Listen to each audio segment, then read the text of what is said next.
De verdad, pues quiero dar un saludo, por supuesto, al presidente de este Congreso, al doctor Iván Arango, a nuestras vicepresidentas, Luz Marina Contreras y Gloria Azucena Velázquez, por supuesto, a Luis Genaro, a todos ustedes delegados en este Congreso cafetero, pero sobre todo, de verdad, que llego aquí y como le decía a Luis Genaro ahorita que me siento entre amigos, me siento en casa, por todo el tiempo y todas las cosas que me tocó vivir con ustedes el año pasado.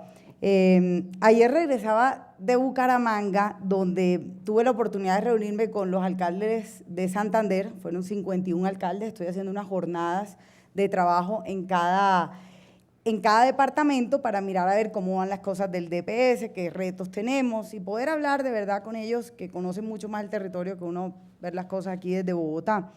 Y en el avión de regreso venía pensando como justamente, bueno, y ahora, después de que el año pasado me vacunaron 7 veces aquí, ¿y ahora qué digo? Entonces yo decía, pero me puse a pensar entonces en todo lo que había pasado como este año en mi vida, lo que había pasado en el país y sobre todo lo que estaba pasando en el sector cafetero. En aquellos días, por supuesto, era directora del DNP, me acuerdo que ustedes querían poquito al ministro de Agricultura, pero sé que tampoco lo envidiaba porque tenía un lío de la Madonna entre manos. El café había perdido una participación en la economía, el dólar además estaba supremamente barato y las ganancias, por supuesto, de este sector estaban por el suelo. Entonces yo de verdad que me alegro mucho de verlos hoy con mejores caras que el año pasado. Pero de verdad que las cosas del año pasado estaban negras como un tinto, o sea, en verdad las cosas estaban muy mal. Pero hoy ya ni el ministro está, ni yo vengo como directora del DNP. Ahora tenemos a Simón en el DNP, a quien por supuesto pues le entregamos las banderas de lo que es la misión de la transformación del campo, de temas de los que hablé pues hace un año, y que siguen siendo muy importantes también para articularse con la misión cafetera. Pero de todas maneras muchas cosas han cambiado y la verdad nos parece muy importante que ya la participación del sector cafetero en el PIB agropecuario supere el 9%. Esa es una muy buena noticia para el país. Sé además que el ministro Iragorri está muy contento y ustedes muy contentos con él, que además él está muy contento de que la producción venga aumentando, que ya se hayan producido más de 3,3 millones de sacos y que ese crecimiento, como me mencionaba Simón ahorita, se esté dando. Pero eso no es la única buena noticia, por supuesto todos sabemos de los incrementos en el precio interno del café, del aumento del dólar, que hoy tiene aliviada la situación de miles de familias cafeteras en todo el país. También me acordaba ayer, y ahorita que entré aquí más, de todas las trasnochadas del año pasado aquí en este edificio para definir la fórmula del PIC, que me alegro que además ya no lo estén necesitando y para ver si me pueden dar más plata a mí para disminuir a los pobres. De verdad que sin duda han habido muchos cambios, pero creo que hay una cosa que no ha cambiado y es, de verdad, quiero resaltar pues el compromiso que sigo teniendo con este sector, con las familias cafeteras. Hoy vengo con otro sombrero, que es el sombrero de directora del DPS, un cargo que para mí es un inmenso reto. El presidente me invitó a ayudarlo en 2 de sus 3 ejes, la equidad y la paz. Y por eso de verdad estoy muy contenta de estar aquí para poderles contar qué estamos haciendo en el DPS para poder reducir los niveles de pobreza en nuestro país, particularmente en el campo. Aurelio, o el ministro Iragorri, siempre dice que el presupuesto de él es mío y que mi presupuesto es de él. Y esto yo creo que es verdad, porque para nadie es un secreto que los pobres están en el campo. O sea, hay 3 pobres en el campo por cada pobre que tenemos en la ciudad. Entonces, ¿dónde tenemos que hacer el esfuerzo? Pues ahí. Y cuando hablamos de reducción de pobreza, uno tiene que tener en cuenta qué es lo que hace que la pobreza reduzca en el mundo. Pues, y hay un investigador indio, Bhagwati, que siempre él ha mencionado que la pobreza se reduce de 2 vías, la vía indirecta y la vía directa. La vía indirecta, ¿qué es? Hombre, el crecimiento económico, pero también dice que el crecimiento económico no favorece espontáneamente la reducción de la pobreza y que tiene que haber una convicción de los gobiernos, o sea, tiene que haber un compromiso de los gobiernos para poder sacar a los pobres adelante. Y por eso me complace mucho pues que el presidente lo haya puesto como uno de sus ejes, el tema de equidad, porque el presidente está comprometido con el tema de la reducción de pobreza. Y entonces, como les decía, Bhagwati habla de 2 canales, del indirecto y que del directo. Y dice que el indirecto precisamente es todo lo que tiene que ver con crecimiento económico, con mejorar los ingresos de la sociedad en su conjunto. Y el canal directo tiene que ver con todo lo que hace el Estado por mejorar las condiciones del sistema de protección social con programas que están enfocados a los más pobres, a los más vulnerables. Cuando estaba el DNP, por supuesto, mi preocupación era con el canal directo. O sea, ahí me preocupaba por el entorno macroeconómico, que estuviera bien para el crecimiento económico. Y los resultados yo creo que han sido muy buenos en el país en estos últimos años. Y eso permitió que lográramos reducir la pobreza y la pobreza extrema. O sea, sacamos a 3,6 millones de colombianos en el primer cuatrenio de la pobreza y a más de 2 millones de colombianos de la pobreza extrema. Pero claramente eso no es suficiente. O sea, vamos bien, pero todavía nos quedan un montón de pobres a los que hay que seguir, digamos, apoyando en ese proceso de que tengan una mejor vida y que pasen a ser clase media. Por eso nos hemos trazado una meta, así como el presidente dice, doctora Ángela, buenas tardes, así como el presidente dice que nosotros queremos ser el país más educado en 10 años, también una de las metas que nos hemos propuesto es acabar con la pobreza extrema en los próximos 10 años. Y sí se puede hacer. Desde que yo estaba en TNP hicimos todos los análisis macroeconómicos, revisamos las cifras, miramos los peores escenarios. Y sí lo podemos hacer. Tenemos que ponernos a la tarea, pero sí se puede. El Banco Mundial recientemente hizo un análisis muy interesante sobre Colombia y dijo que Colombia ha logrado algo que nosotros los economistas llamamos un patrón de crecimiento pro pobre. ¿Eso qué significa? Pues que hoy el 84% del crecimiento está aportando a la reducción de la pobreza y un 72% de la reducción de la pobreza extrema. Entonces yo hoy sigo trabajando por los temas de pobreza, antes lo hacía desde el canal indirecto, pero hoy me toca desde el canal directo. Y cuando uno mira las cifras, las ayudas institucionales, lo que dicen los estudios que ha hecho el DANE y que han respaldado entidades como el Banco Mundial, es que estas ayudas que da el gobierno han logrado reducir la pobreza en un punto porcentual en las zonas urbanas y prácticamente en 3 puntos en las zonas rurales. Es decir, que eso lo tenemos que seguir haciendo. Y eso se debe a un incremento de la cobertura y a un rediseño del programa Más Familias en Acción, que hoy en día lo hemos llevado mucho más a zonas rurales. Yo sé que a ustedes Más Familias en Acción no les gusta mucho. Yo me acuerdo que el año pasado se rieron cuando dije que sabía que ustedes les llamaban Más Familias sin Acción. ¿Se acuerdan de eso? Y yo cuando venía para acá, yo dije, imagínate, el programa en el que más invertimos nosotros recursos es ese.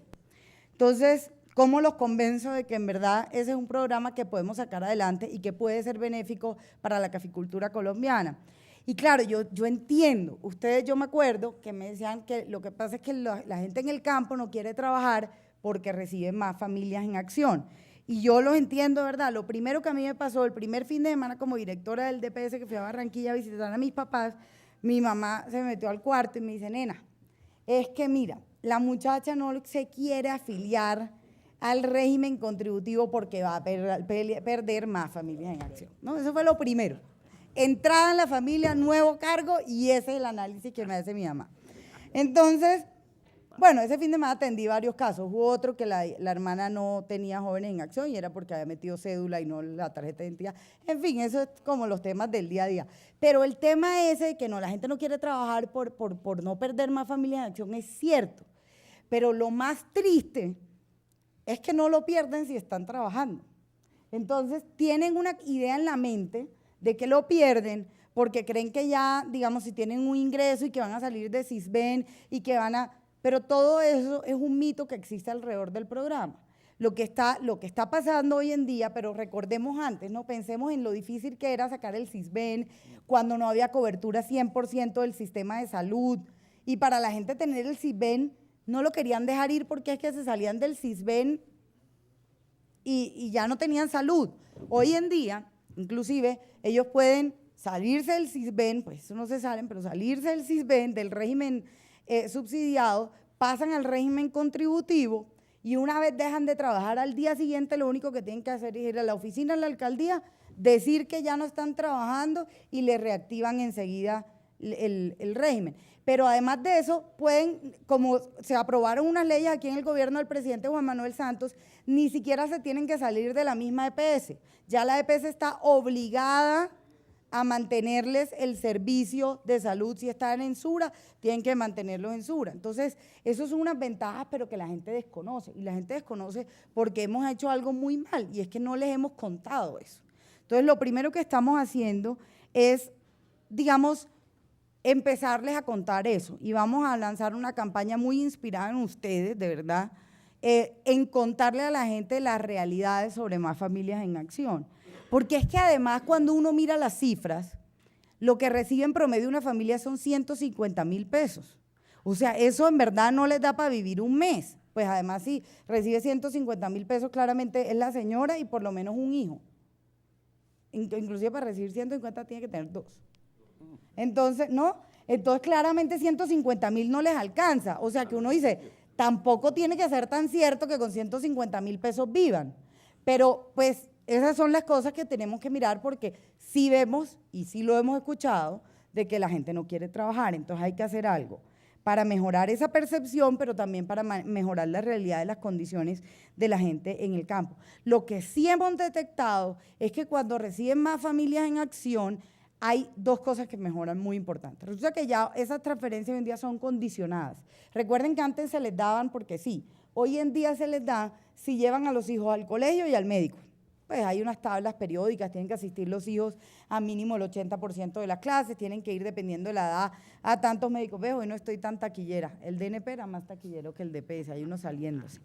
Pero en términos generales, quiero contarles que los niños crecen 1.5 centímetros más los que tienen familias en acción. ¿Por qué? Porque los papás están llevando al peladito al médico y hace el médico que les dé más nutrición, que los alimenten mejor. 1.5 centímetros. Yo no sé las demás mujeres que están aquí, pero yo quisiera medir 1.5 centímetros más. Y de verdad que hemos notado además que no solamente tiene esos beneficios nutricionales y en términos de salud, sino que aumenta la tasa de bachillerato, ¿cómo se llama?, de graduación de bachillerato en un 4%. Esas son cifras que verdaderamente nos tienen que comprometer a nosotros con un programa como eso. Si uno piensa en los 150,000, pues sí, ¿por qué le estamos regalando? No sé qué. Pero si uno piensa en que los niños están midiendo más porque se están alimentando mejor y están terminando más el bachillerato porque, claro, tienen un incentivo, les estamos pagando una platica ridícula, pero están terminando el bachillerato gracias a eso. Y está teniendo, de verdad, un impacto positivo en la asistencia escolar. Lo otro es que, aunque les parezca extraño, también nos pusimos a medir qué tanto impactaba la formalización en el empleo.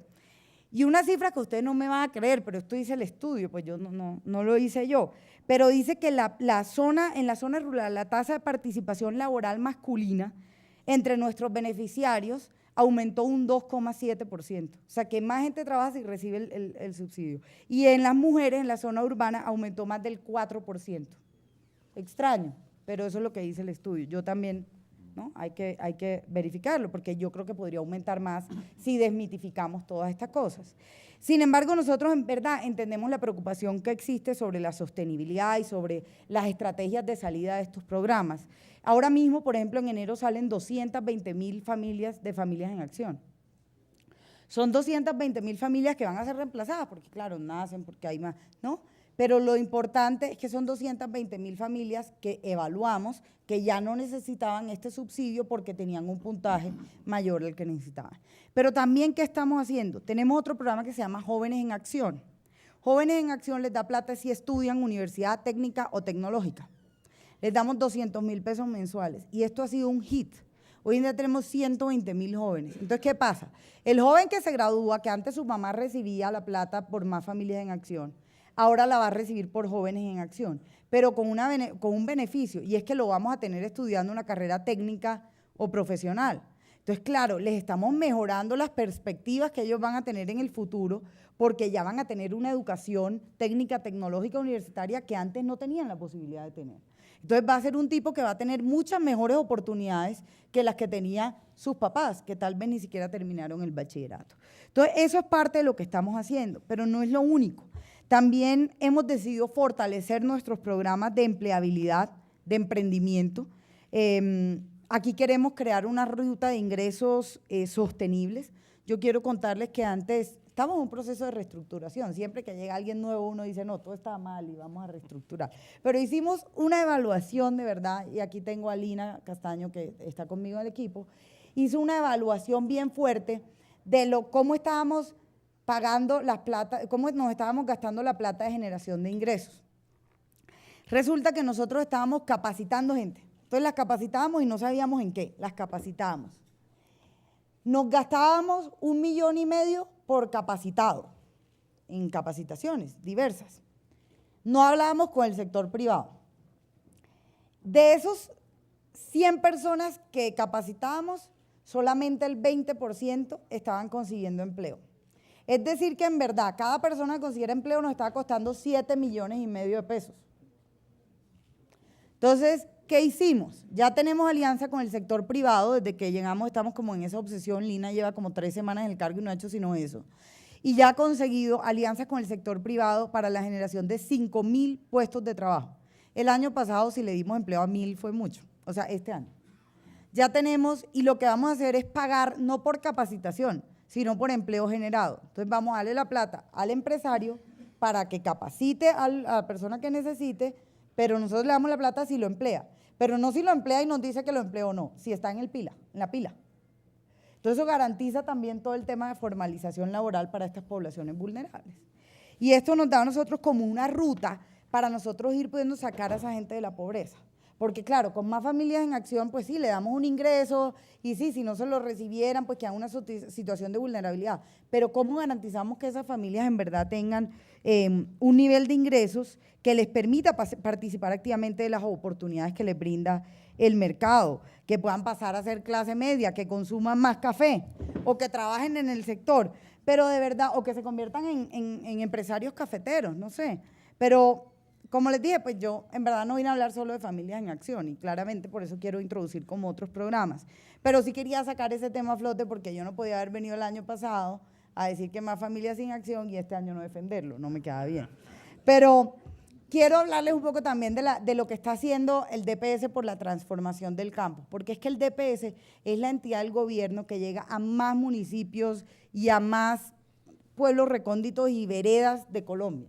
O sea, nosotros a través de Más Familias en Acción y de otros programas que tenemos estamos llegando de verdad a un número de población muy importante. Y todos sabemos que el café es un producto supremamente importante para la economía colombiana, pero es más importante para nosotros en estos momentos porque es que si uno mira las zonas donde se producía café, donde se cultivó, bueno, donde se produce todavía, pero donde históricamente se ha cultivado el café, uno lo que ve es que es donde tienen las menores indicadores de pobreza, y eso siempre nos lo decían ustedes en las juntas y aquí siempre lo dicen. Y en términos generales tienen una mejor distribución del ingreso. Entonces, por eso es que vemos con muy buenos ojos que el café también haya empezado a reproducirse en otras zonas del país y que hoy Colombia cuente con una nueva frontera agrícola que llegue a departamentos como el Huila, como el Tolima, como el Cauca, donde los indicadores de pobreza, digamos, no son tan positivos como los que tienen regiones como el eje cafetero.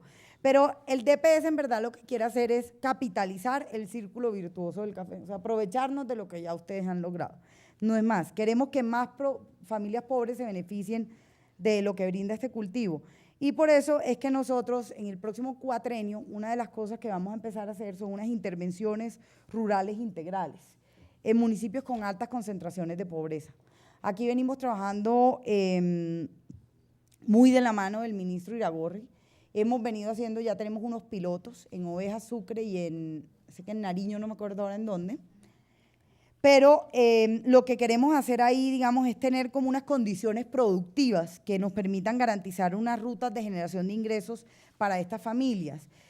Vamos a entrar ahí a municipios, sobre todo a veredas, a muchos de ellos también son municipios cafeteros, con un paquete de oferta integral, que no solamente incluye más familias, sino que incluye seguridad alimentaria. Seguridad alimentaria es un programa que nosotros tenemos, RESA, que hace unas huertas caseras, pero no se limita a la huerta casera para el autoconsumo, sino que también le enseña a la gente cómo comer mejor, y eso ha hecho que mejoren sus hábitos alimenticios. Yo me debería meter en un curso de esos para ver si logro aprender, pero también le damos inclusión financiera, un poco lo que mencionaba Simón ahorita sobre Asobancaria.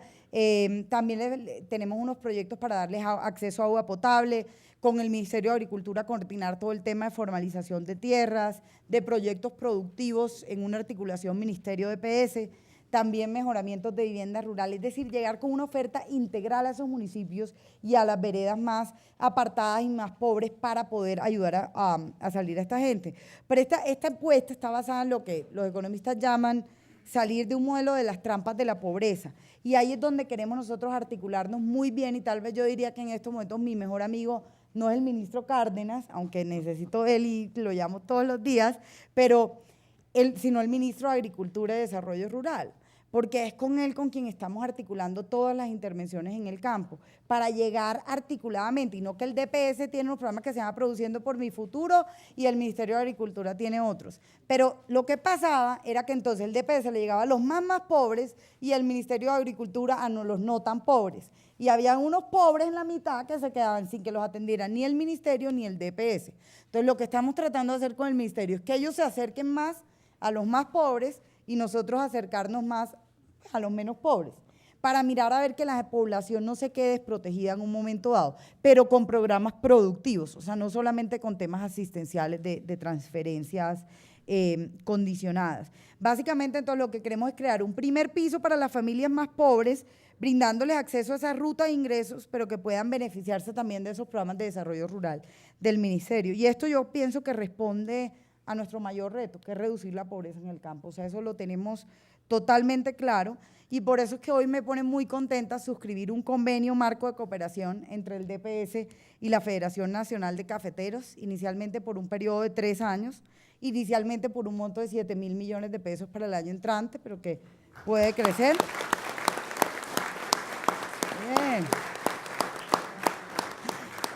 Para temas de seguridad alimentaria, de nutrición, de emprendimiento rural, de infraestructura y de empleo temporal.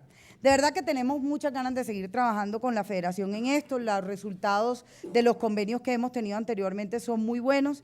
Queremos seguir trabajando de la mano de ustedes, no solamente en los temas de seguridad alimentaria, sino también ejecutar proyectos de mejoramiento de vías terciarias, de pavimentos, que sin duda también mejoran pues la conectividad del sector. Todos sabemos lo que les demora o los problemas por los que pasan los caficultores para llevar los productos de la finca a los centros de consumo. Lo veíamos con los cobros del PIC, la gente que ni siquiera iba a cobrar el PIC porque le costaba trabajo llegar. Entonces, creo que ese tema de mejoramientos también de vías terciarias, pero también de caminos vecinales con empleo temporal, creo que va a ser muy importante en lo que viene para este cuatrenio.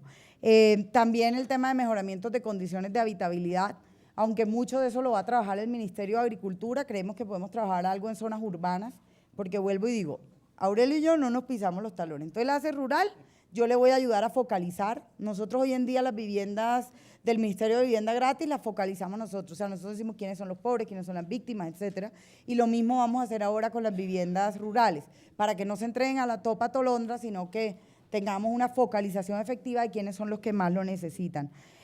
También en inclusión productiva, creemos que hay muchas oportunidades en temas de emprendimiento rural, orientados sobre todo a los jóvenes, que yo sé que es la preocupación de ustedes. Siempre repiten que los jóvenes no se vayan del campo, pues tenemos que darles oportunidades de emprendimiento. También temas de emprendimiento inclusivo, o sea, mirar a ver cómo podemos aprovechar las capacidades de la federación, el apoyo a pequeños proyectos productivos. El esquema de empleo temporal, que ya lo dije, para buscar la reconstrucción de infraestructura afectada por hechos violentos o de algunos caminos que hoy en día no se pueden transitar. De verdad, yo quiero ratificar que nosotros creemos en la institucionalidad cafetera, creemos en la federación, y por eso queremos seguir construyendo sinergias con ustedes para que este sector nos ayude, no solamente a que ustedes alcancen mayores niveles de bienestar, sino que también los territorios cafeteros y esas poblaciones vulnerables en esos territorios cafeteros logren alcanzar ese nivel de bienestar que han alcanzado esas zonas que históricamente tuvieron la caficultura. Estoy convencida de verdad que este esfuerzo entre el DPS y la federación contribuirá decididamente a la construcción de un nuevo país en paz y con mayores niveles de equidad. Espero que este año sigan cosechando muchos éxitos para el sector cafetero, y que juntos de verdad construyamos nuevas historias grandes, historias de inclusión social y reconciliación en todo el territorio colombiano. Pero sobre todo espero que a pesar de que muchas cosas cambien este año, el año entrante me vuelvan a invitar.